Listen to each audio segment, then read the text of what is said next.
I thought we'd do something different today and look at my boyfriend's books. So I've been with my boyfriend for 8.5 years now. That is a long time. We met at university and we've been living together for 3.5 years. And he has a shelf in my library, which is the bane of my existence. All 5 of my shelves were supposed to be for me, and I had space at the time, and he needed to put his books somewhere, so I was like, yeah, of course, shove them on here. And I've now gotten loads of books and I really need the space.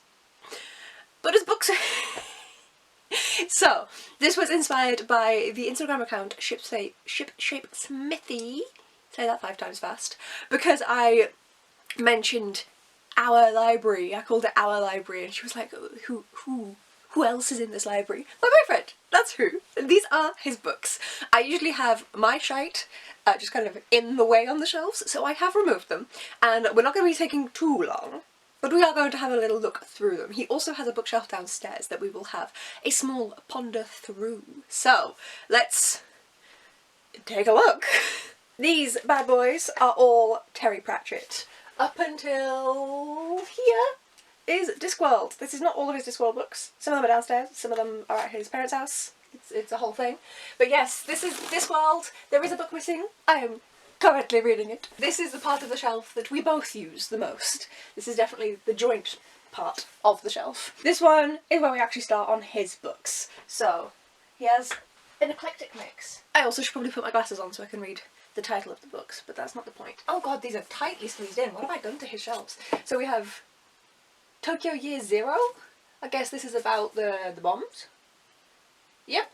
1 year on from surrender. This one also looks like it's Japanese inspired. We've got Celtic Myths and Legends, A Brave New World by Adolphus Huxley, which I've not read actually. Assassin's Creed, Battle Royale, The Life of Pi. I've never read that. I've watched the film though on a plane. Some more Discworld. I didn't know this was in here. Why is it not on the Discworld shelf? What is this? A map? Am I going to regret unfolding this? Probably. Oh my gosh, it's huge! Well, I will be stealing that at some point to actually properly look at it. And then there are some classics at the end here. Let's have a look at these. See what classics he has. Timothy Leary, The Politics of Ecstasy. Also Timothy Leary, The Psychedelic Experience. Then we've got Plato, The Republic. Frankenstein by Mary Shelley. The Communist Manifesto. The Prince by Machiavelli. And 12 Years a Slave by Solomon Northup. I need to steal this one and read it. I really want to read that one. I think it's going to break me, but I want to read it. What's this one? You know what would have been good before I did this is if I like looked through the shelves and knew what was on here. Stranger in a Strange Land.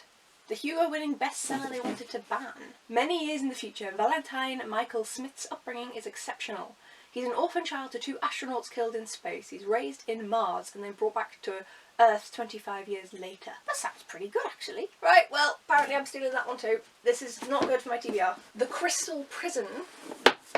The Final Reckoning. Where's book 1? It says that this is book 2 and 3 of the Deptford Mice. I want book 1 of the Deptford Mice. That actually looks really cute. This must be from when he was younger.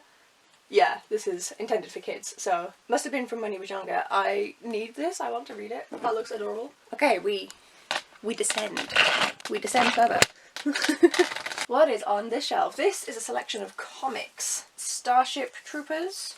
Oh, there's a few comics in this thing. Campbell, Ghost Rider, Gambit and Bishop, Wolverine and Gambit. My voice is going. Kirby Genesis, Starship Troopers, and yeah, there's multiple in there. Interesting. There is also Hitchhiker's Guide to the Galaxy, book 5, 3, 6. Oh, I got there in the end. And I had no idea that Blackadder had books.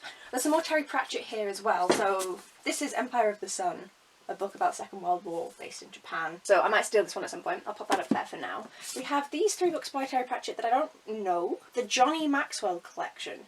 Only You Can Save Mankind, Johnny and the Dead, and Johnny and the Bomb. I know absolutely nothing about this set from Pratchett. I will read it once I have eventually finished Discworld. Speaking of Pratchett, we've got another one from him and Stephen Baxter here, which clearly doesn't fit on the shelf up there. An autobiography, 2 autobiographies, collection of short stories that was published after his death.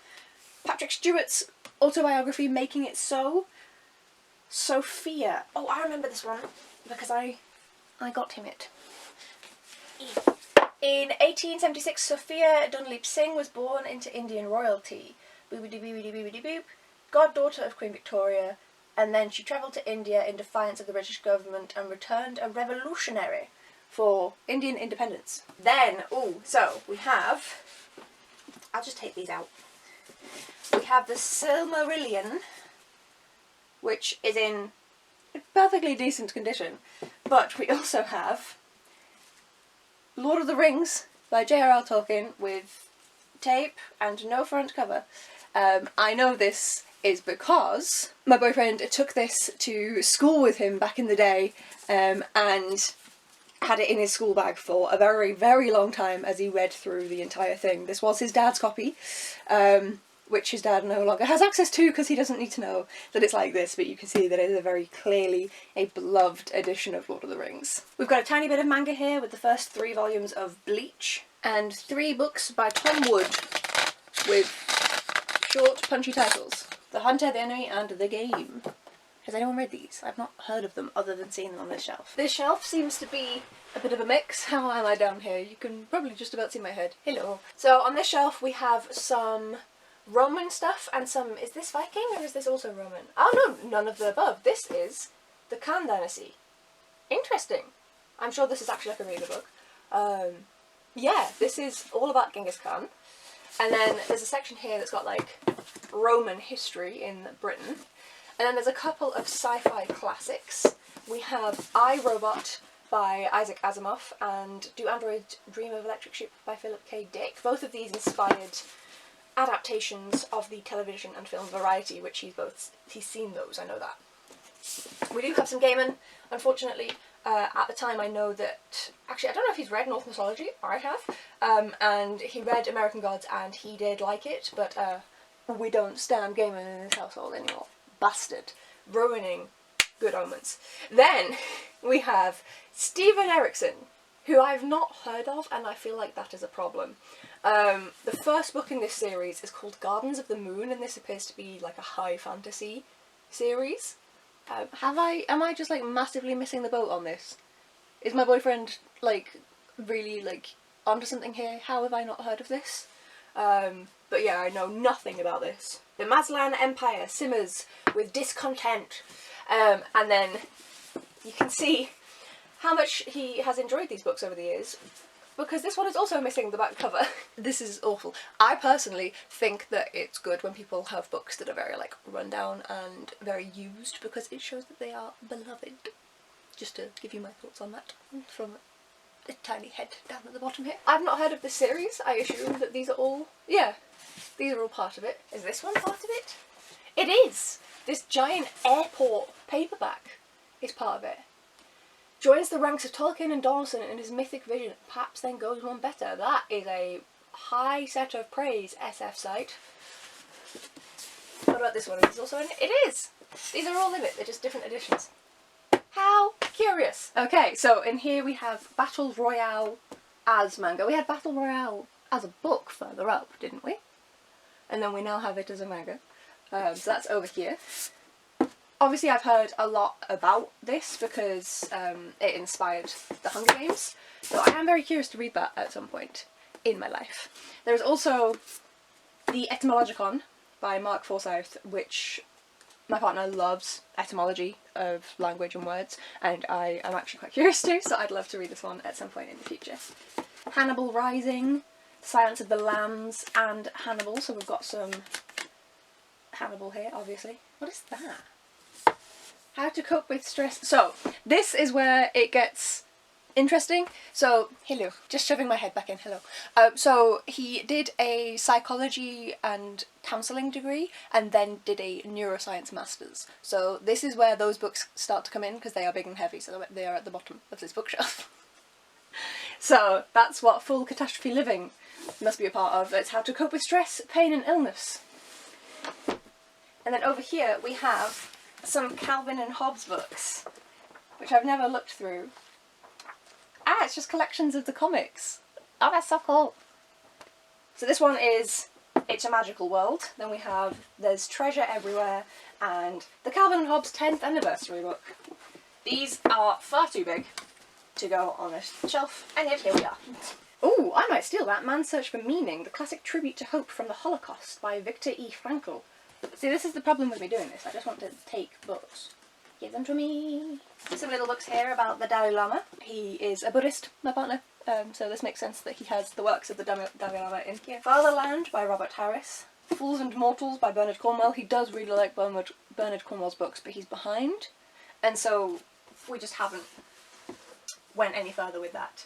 This one I got him as a present in our like 3rd year of dating, and this is a Folio Society edition. I'm gonna bring it closer, of On the Origin of Species by Charles Darwin. So yeah, this is a second-hand Folio Society edition. He really loved it and I couldn't find it first-hand anywhere at the time. He has not read it and neither have I. I'm not about to judge him, but it is an absolutely gorgeous edition and I will read it one day because I have my own copy. Much less pretty. Oh yeah, it's got the classic top stained edge. And then I'm just going to tilt the camera down for this one. So you're just going to get a weird view, and welcome to my floor. We're not spending long down here because this really is his university stuff. So we've got all of these folders: MSc Cognitive Neuroscience, Psychotherapy and Counselling Year 1. All of these notebooks that he's done stuff in, and loads of textbooks. There's also stuff about Japanese, because he did a year of Japanese as well when we were at university. Stuff for counselling, the worry cure, loads of things like that. So, oh, and fMRI. A book all about fMRI. So that is the books that are in my library. Now, all the books that are downstairs. This is the least aesthetic video I've ever filmed. Then we are in the living room. My partner does also, as I mentioned earlier, have some books down here. Mine are all shoved in the library because that's the entire point of that room. But he has had to spread out because he has a few more. So there is one shelf on the slightly messy collection behind me, and I'm not gonna lie, I am the reason for some of that mess. So no judgment of my partner here, it is partly me. And he has some Destiny Grimoire collections, some Expanse comics, some books just generally. So there's one by Mary Beard and there's a Terry Pratchett biography, and he also has the entire, what's it called, Leviathan Wake series. Expanse? Is that the series? I don't know. He's read the first one, he bought them all as a big set. So he has those over here as well. And then we have an unfortunately poorly lit area for us to go and explore next for the final section of books. I promised you poor lighting, and here we are. We have the conservatory windows right here, so they are blasting light out and there's no light that comes in here. So, bad lighting. Can I make it any better? I don't think so. These shelves are also entirely my partner's books, so if we remove these bears, all come from the universities that my partner has been at, and or presents from his mum, they are both. So we're just gonna gently remove these delicate beings, because I love them. Okay, so the top shelf up here. So up here we have, what do we have? I really don't ever look at his books, because if I do, I want to read them, and I already have my own. It's a problem. Some Stephen Fry, some Wilbur Smith, some more Romany things. Oh, this one, Everyone versus, oh hello, bookmarks. Everyone versus Racism. I've been meaning to steal that for years. I did indeed steal Black K Klansman by Ron Stallworth. And then we've got some Bernard Cornwell and some Con Igulden, who I don't know how to say his name, but that is like Romany stuff as well. And then also some this case up here, because my partner's primary hobby is gaming. So that does infiltrate everything, understandably. This one, he asked for this for, was it Christmas? It must have been. And this is In the Shadow of Vesuvius by Daisy Dunn. I read Missing Threads by Daisy Dunn and really enjoyed it, and I did my thesis on Vesuvius. Why he has this book and not me, I don't know. I am stealing this one at some point, but it's not technically on my TBR. But I am really looking forward to stealing this from him. We've also got The Tale of Genji, which is another one I gifted him. He doesn't read as often as I do, which is no judgment, I read a lot. So I'm not entirely sure when he's going to get to these. And then we've got some more Caesar by Adrian Goldsworthy, some more Philip K. Dick, to match the ones that are upstairs, some Warhammer 40k fiction. Got a good mix over here. Then we have some more Bernard Cornwell all the way along here in a few different editions. Then we've got some more Dalai Lama and some more World War II stuff and Stephen Fry. And then over here, can you see this bit? Yes, I believe you can. We've got some Shaolin workout, DJing, some graphic novels, and then also the Penguin Book of Japanese short stories, which my parents got him on my recommendation, obviously. And I, again, would like to steal, because I want to read it. Look, man, you put me in a house full of books. What do you expect? I'm behind the camera now, because I need some level of control. So these are a lot of mass market paperbacks, but also some full-sized ones. If I remove the foreign money jar so that we can see, we've got what's behind here. Some random bits, and also Good Omens by Terry Pratchett, and then also a book from June. I don't know where the rest of the June books are, because I know he's read them, but also a load of the Discworld books in paperback, and some Discworld companions. And then over here we've got some more Tom Wood. He's got a few of those. See what I mean by the light, and then some non-fiction, A Brief History of Time, and this non-fiction, which I cannot get out because it's too tightly in the shelf. But that one that I have, I bought him this edition because he owned this, and I was like, oh, can I borrow it and read it? And it is so difficult to read. It took me like 6 months to read it, that the edition that I read absolutely died, so I bought him a different edition so that he had one that wasn't like peeling and everything. It's a very good book, but yeah, very difficult to read. And then down on the floor, that's my mess. That's my Nintendo Switch. We love. So some cookbooks, some Robert Harris, The Wolf of Ages, Dinosaurs, Ronin, Star Wars, some more Terry Pratchett, The Complete Discworld Atlas, and also Where's My... is that cow? Yes, it is. Why did I even ask? And some more video game and cooking stuff here. And that is that. So that was a bit of a tour around our house, and also a tour of my partner's books. So yeah, I try not to pay too much attention to them, because if I do, I will want to read them, and my own TBR is already over 150 books strong. I don't need that. I'm trying to reduce my TBR, not increase it. But if I somehow manage to get through all of those books, I have many other interesting looking reads for me to delve into. I also would not read, like, half of the books that he has. I personally don't really want to read the ones that are about Vikings, not that into the books aimed at men about Romans, for understandable, I believe, if you are a frequent viewer, reasons. So there are certain books that are not my sort of vibe. I'm not going to read the Bernard Cornwell, for example. Nothing against him, just I have enough books to read in my life, and that is not high up enough on the list. There are other ones that are much higher. But there are quite a few that I am probably going to steal at some point. Like I said, this is something fairly different, but I hope you enjoyed seeing a little more into my home, and also my partner's books, even if you can't see one of the shelves properly because of the light. Thank you for watching, folks. If you think I should pick up any of the books that I mentioned, or that you saw that I didn't mention, that I just sped past, if you think I should pick any of them up, please do let me know. Add to my ever-increasing TBR. Why do I ask people to do this? And I shall see you folks in the next video. Bye!